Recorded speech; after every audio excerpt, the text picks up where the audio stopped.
Yeah, it's always nice when Sophie helps Lee out with his back end, and I think that's... Well done, Soph.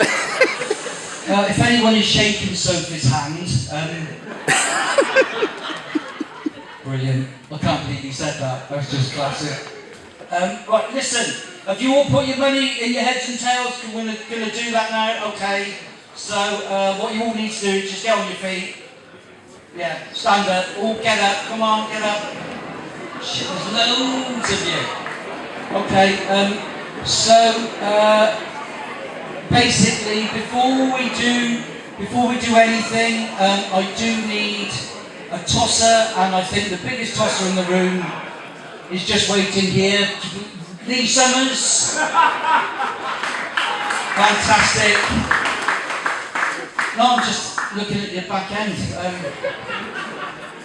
So, do we all know how to play this game? You don't? Yeah. Okay, so just make your choice. Heads or tails, heads on top of your head, or hands on your arse. Basically, make your choice now. Lee's going to toss the double-sided coin. Heads. So it's heads. Heads can stay standing. All the tails sit down. Oh, look at that. Loads out. Okay, make your choice again. Right, toss it again. Tails. Shit, look at that. Oh, I'll tell you what, that got rid of more people quicker than fucking COVID. I can't believe you got... See, we've never had that much of a cult, have we? That is a lot. Okay, we might get rid of everybody this go. Let's have another go. Heads. Who've we got left? Oh, not... Okay. Right, make a choice again. Heads again. How many people have we actually... There's just 3... Yeah, alright, thanks. We will get them up on the stage. But thanks for fucking chipping in. That was much appreciated. This is the 9th year I've been doing this gig. So I do think I sort of know what I'm doing, but thanks anyway. That was... if anybody needs any assistance or anything tonight, fucking Mrs. Gobby over here will be delighted to assist. You're in for a rough night when you get home. Right, so the 3 people that are left, do you want to... Just come on. Who've got 3 that's left? Come on, quick. Quick, we've got to get this done by 11 o'clock. Fucking walk a bit quicker than that, please. Come on. Where do we want to meet? Yeah, we're fine. Look at that. Take that, mate, to return. Jesus Christ. Okay. It's bright up here. It is bright up here, isn't it? But this is show business now. One of them's made an effort tonight. The other 2 just come straight from the building. Sorry about those things, but make your choice. Heads or tails, guys. Okay. Heads. Sorry, guys. We got 1 winner. 2. We've got just 2 in. You were heads. Okay. Right, if you 2 want to come walk through. Good luck. That's very sporting of you. Right, make your choice. Heads or tails. Okay, here we go. It's heads. Brilliant. You have won £50. Thank you very much. Just give you a round of applause. Look at that.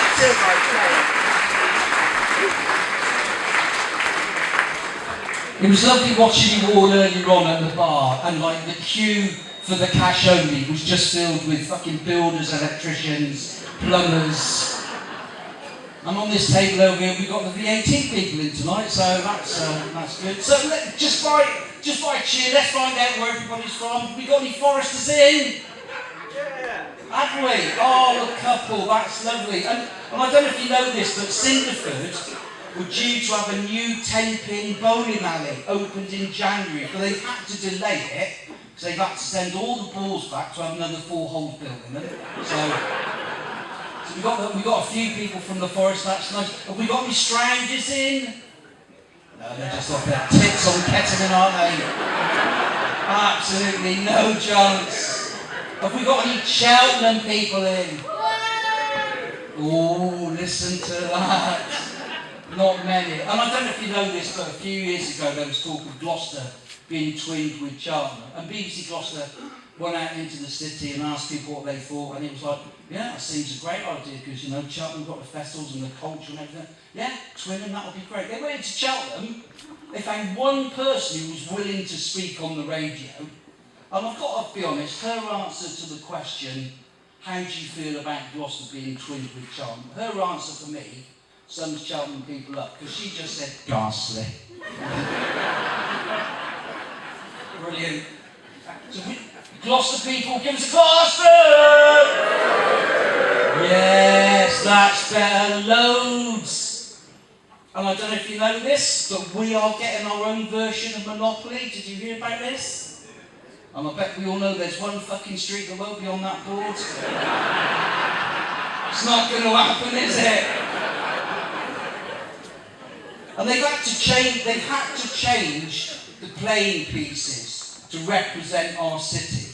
Right, so the racing car's gone, that's being replaced by fucking mobility scooter. The little Scotty dog's gone, that's being replaced by an American pit bull, muzzled, clearly. The top hat's gone, and that's just going to be replaced by a baseball cap worn back to front. And I know something else that won't be on our version of Monopoly, and that's fucking free parking. That ain't gonna happen. And all the chance cards, right, all the chance cards are now exactly the same. Pay £500 fine to help clear the council's 7.6 million fucking deficit. That's what's happening with that. And I don't know if you're also aware, but last year, Gloucester was voted the BDSM capital of the UK. Did we hear about this? And I said to my wife, Gloucester had been announced the BDSM capital of the world, of the UK. And she said, well, that's really good, isn't it? I said, is it? She said, yeah, that's a real feather in our cap. I said, do you know what BDSM stands for? She said, of course I do. Business Development, Sales and Management. I said, no. I've got to be honest, that joke normally goes down far better. But they reckon 1 in 3 people in Gloucester are involved in BDSM. 1 in 3. I mean, are you involved? No, are you involved? It's fucking you then, isn't it, mate? Just gotta be you. And they did a survey on vibrators in Gloucestershire and Herefordshire. And apparently in Gloucestershire, vibrators, the average length is 6.75 inches with a girth of 2 inches. In Hereford, nearly 8 inches with a girth of 3.5 inches. So apparently we're now moving to Hereford next year. I've been doing this gig 9 years, like 9 years. Like I'm sort of 9 years older, and I'm not keen. I am not keen on this sort of getting older business. I've got to be honest. Like, so it's the thing that and I used to really worry about it. Like I had this thing about dying, and I was really worried about it. And I was talking to my friend about it. I said, I'm really, really worried about dying. She said, well, what are you worried about? I said, well, just the whole thing. She said, all right, okay.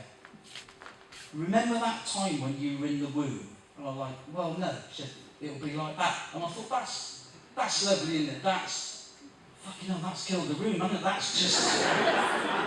Again, that normally goes down far better. But I retired in 2023, and when I retired, we made a pact that we wouldn't watch daytime TV till at least 4:30 or maybe 5 o'clock when the chase came on. Right, but now it's like 12 o'clock. We're sat down watching it, and all the adverts are aimed at a certain demographic, and it all starts off innocently enough. It starts off with the Stanley stair lifts, the walk-in baths with ladies in one-piece swimsuits. But then it gets dark pretty quick, because it then talks about funeral plans and simple cremations, right? I know a little bit about funeral plans, because when my mum died in 2019, she had a funeral plan with the co-op, and I had to go down to Park Street, sort it out. And they said, oh, come in, have a seat. and are you here to talk about your mum's funeral plan? I went, yeah. She said, how old are you? I said, well, I'm 63, what's that got to do with it? She said, well, have you got a funeral plan? I said, well, no. Oh, you should, because you could go at any time. I thought, well, that's... She said, do you know what it entails? I said, not really. She said, well, if you pay us £4,000 now, basically, you can plan the whole thing. You can choose to be buried or cremated. You can choose where you want the wake. You can put some money behind the bar. You can order food now. If you want entertainment, you can have whatever you want. You might want a band, a magician. You might want a good comedian. Not like the one who's at church down right now, but you might want something. So in fact, whatever you want, you can have. We had a conversation for 10 minutes, and by the end of it, I was looking forward to my own fucking death. I mentioned the ladies in the walk-in bath, and I've got to be honest, when I was younger, probably about 15, I had a thing for older women, I really did. And it was fine back then, because I was 15, even women sort of 40, 45, they were on my radar. That was fine, you know, that 30-euro ratio, that was fine, right? I'm 68 now, that 30-year-old ratio does not work anymore. Because I am now straying into Mary Berry territory. That's what's happening there. And I mentioned this at a gig a couple of weeks ago, and there was a bloke down the front, sat probably similar to this, and there was two ladies either side of him, and I said, I'm now straying into Mary Berry territory. He said, there's nothing wrong with Mary Berry, I would. Well, okay, mate, fair enough. How old are you? 33. His wife, on the left of him, absolutely looked horrified, but his mother on the right, who bore a striking resemblance to Mary Berry, looked absolutely delighted. Brilliant. I like that Mary Berry joke, but fuck you. So listen, let me just outline what we've got for you tonight. So we're going to have your first act in a minute, and they're going to do about 20 minutes, and then we're going to have an interval. When we come back, we're going to do the raffle and the silent auction, and then we'll have your middle act, and they're going to do about 20 minutes, and then we'll have another break, and then we're going to do the auction, and then we're going to have your final headline act, and we hope to wrap it all up by Sunday, I think. Also, is that all right with everybody? I mean, it doesn't matter if it isn't, because that's what's fucking happening, to be honest. And then at 10:30, we can all get in our cars and probably see you all at Birdlit looking around the room, I suspect. That's not the Cheltenham people, obviously. They'll have been murdered by 10:30, I suspect. So, without further ado, are you ready for your first act of the evening? I'm delighted this young lady's come to entertain you. Please make her very welcome, the lovely Samantha Day.